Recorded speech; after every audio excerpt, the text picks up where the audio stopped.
High engagement levels was massively important in the syllabus.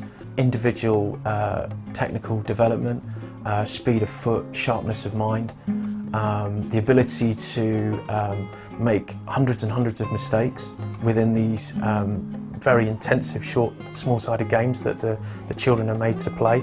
And with those hundreds and hundreds of mistakes, you'd see loads of answers being made at the same time. So it's basically like a think tank for the child in this very rapid, small environment.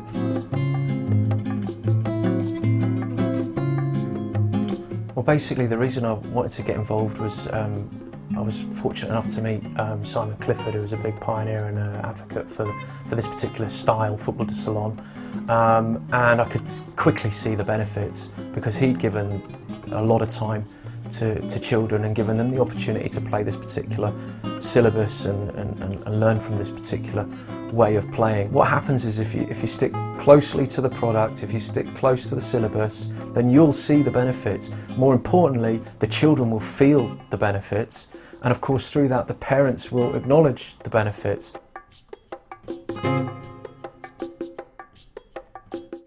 With Brazilian soccer schools, we're not trying to just copy Brazil. We're basically saying, look, there's some things that Brazil does really well, and we recognise that and we applaud that, and we want to basically give that opportunity, the very best elements of the game, to anybody. It doesn't need to be just in Britain, just a gift to the world really in terms of what they're very good at. But it would be very foolish to think that that's the only correct way of doing things on all levels of player development.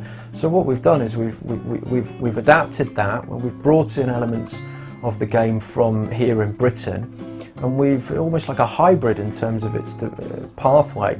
So we're not discounting things that are British are bad, and we're not saying that everything that is Brazilian is good, but what we are doing is we're saying there's definitely some things that Brazil is very strong at, there's some things that England's very strong at, so let's gel them and put them together.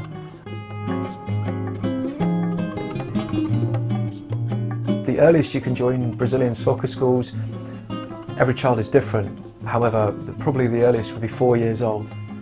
Anything after that would be the early stages of Brazilian soccer schools.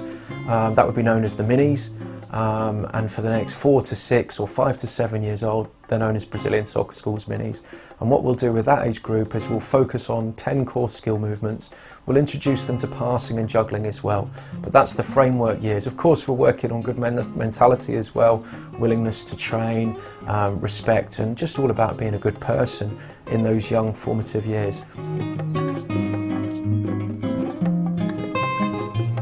Well, I'd like to think he's hard-working. I'd like to think a Brazilian soccer schools player is stylish. I'd like to think that he's unfearful. I'd like to think that he's confident in being applauded to try things. I think a Brazilian soccer schools player is a brave player. I think he's somebody that stood out and said, I want to develop myself in this way. And there's no doubt about it, technically they're superior.